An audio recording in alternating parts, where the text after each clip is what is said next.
मित्रों नमस्कार, प्रणाम, आदाब, सत श्री अकाल, नमो बुद्धाय।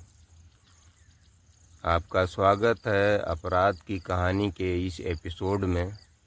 उम्मीद है आप और आपका परिवार सुखी और सुरक्षित होगा। मेरी तरफ से आपकी सलामती के लिए ढेर सारी मंगल कामनाएं। मित्रों, आज जो कहानी मैं आपको सुनाने जा रहा हूँ वह उत्तर प्रदेश के इटावा ज़िले से।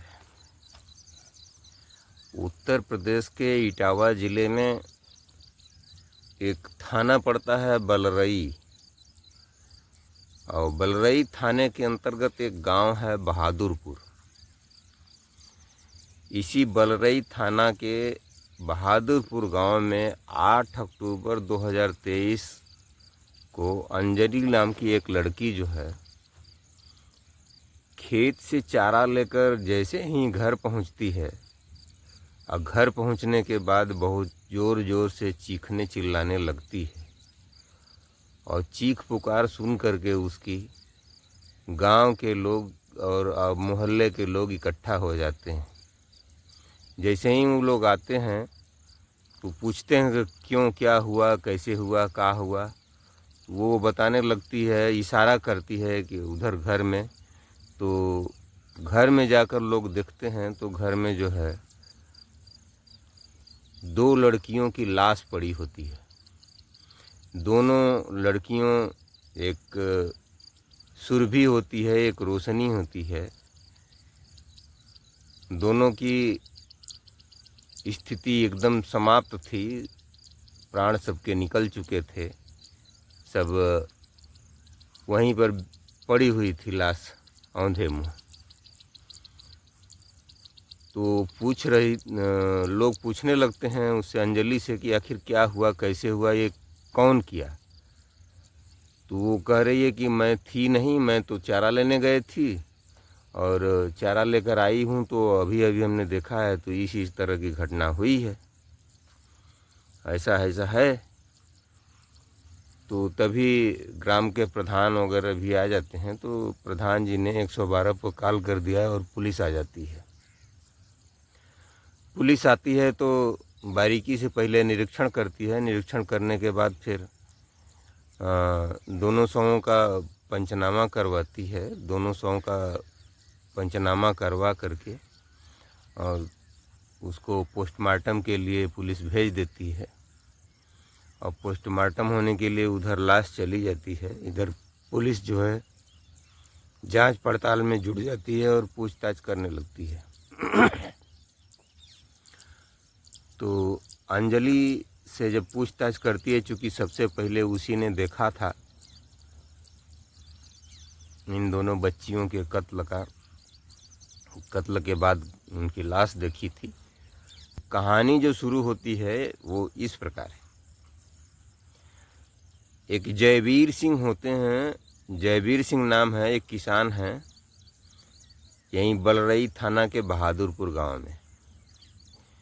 वो अपनी पत्नी के साथ खेत पर गए थे और उनके बच्चे जो थे, 2 बच्चे, एक अनुज 17 साल का, दूसरा का 14 साल का, ये 2 बच्चे गए थे बकरी चराने।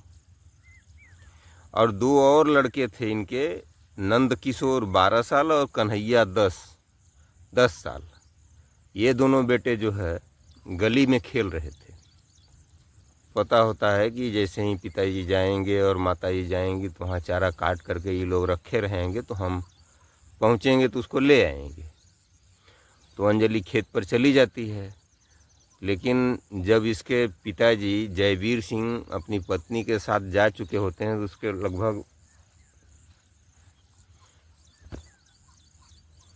लगभग 1 घंटे बाद यह घर से जाती है।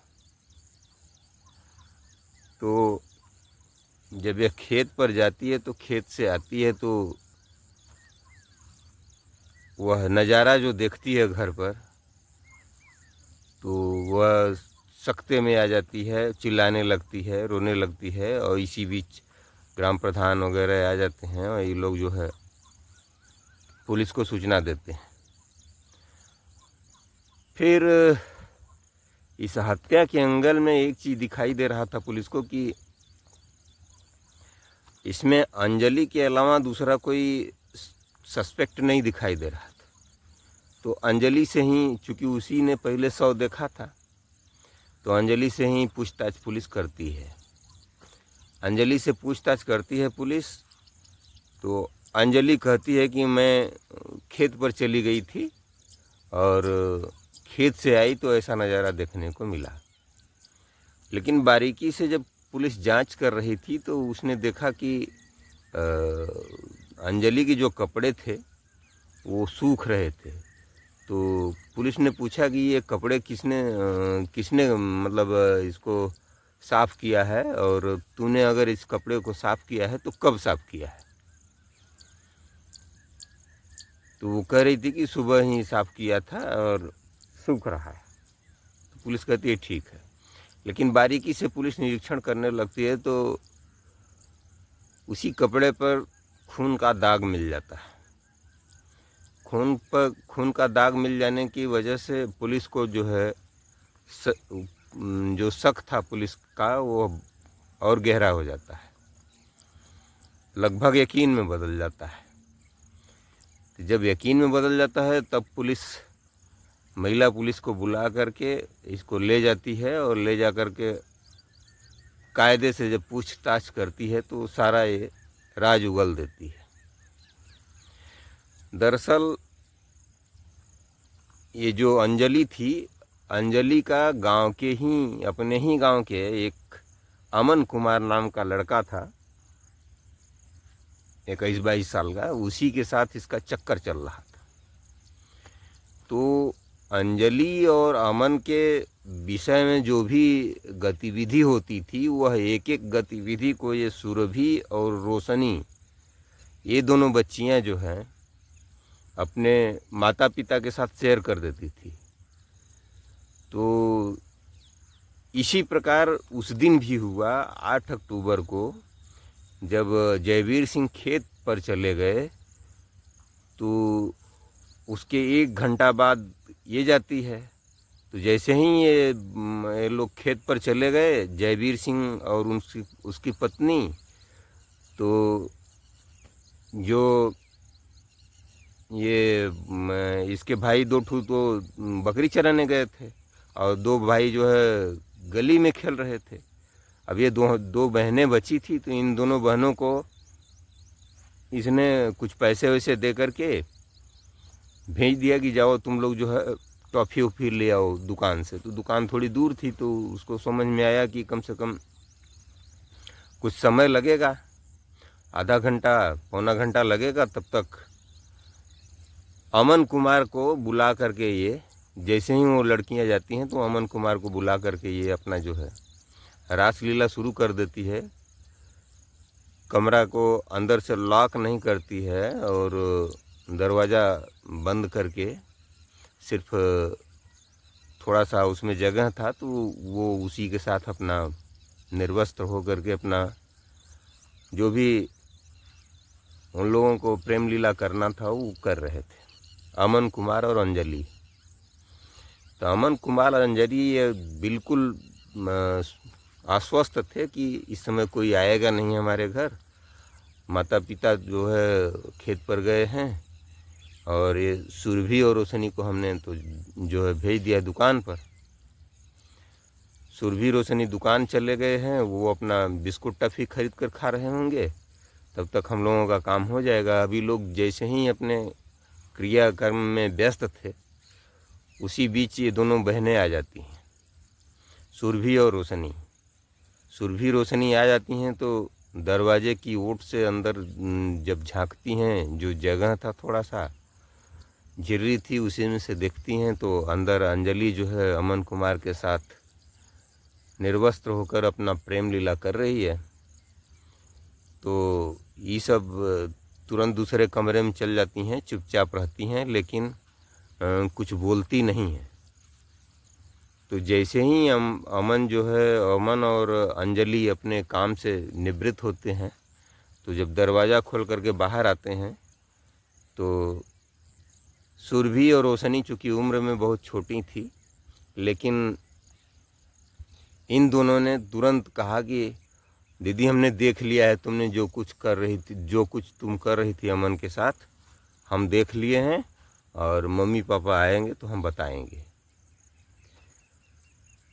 तो अंजलि अपने दोस्त अमन कुमार से कहती है कि अब हम लोगों की खैर नहीं है, क्योंकि इन दोनों ने देख लिया है, तो ये निश्चित रूप से मम्मी पापा से कहेंगी तो हमारी बहुत पिटाई हो जाएगी और बहुत बदनामी होगी। तो अमन कुमार कहता है तो फिर क्या किया जाए। तो अंजलि कहती है कि अब इन दोनों को रास्ते से हटाना होगा, मार डालो इन दोनों को। तो तुरंत वो दोनों मिल करके इन दोनों बहनों की गला दबा करके हत्या कर देते हैं, दोनों मिल करके। और हत्या करने के बाद पास ही में फावड़ा पड़ा था, तो फावड़े से जो है दोनों की एकदम गला काट करके हत्या कर देते हैं। मतलब बिल्कुल कहीं कोई गुंजाइश ना रहे इनको जीवित रहने की। तो उनकी हत्या हो जाती है और फिर अमन चला जाता है। और ये क्या काम करती है कि जो फावड़ा इस्तेमाल हुआ था उसको धो देती है, और धोने के बाद कपड़े पर भी छींटे पड़ गए थे खून के, तो उन कपड़ों को भी धो धा करके साफ़ सुथरा करके वो फैला देती है और दूसरा कपड़ा पहन करके वो जो है खेत पर चली जाती है। तो जब ये घर पर आई थी तो उसकी माँ जब घर पर आई तो वो कह रही थी कि तुम तो सुबह ये जो कपड़ा तुमने सुखा रखा है, सूखने के लिए डाला है, इसको तो सुबह पहनी हुई थी नहाने के बाद, तो फिर कब तुमने इसको धो दिया। तो वहीं नहा धो करके जैसे ही वो तैयार हुई थी सुबह खाना वाना खा करके, और ये लोग चले गए थे खेत पर, तो ये अमन को बुलाई थी और उसी बीच में कांड हो गया। तो फिर उसने कपड़ा चेंज किया था और कपड़ा चेंज करके उसको धो करके फैलाने के लिए, सूखने के लिए डाल दिया था।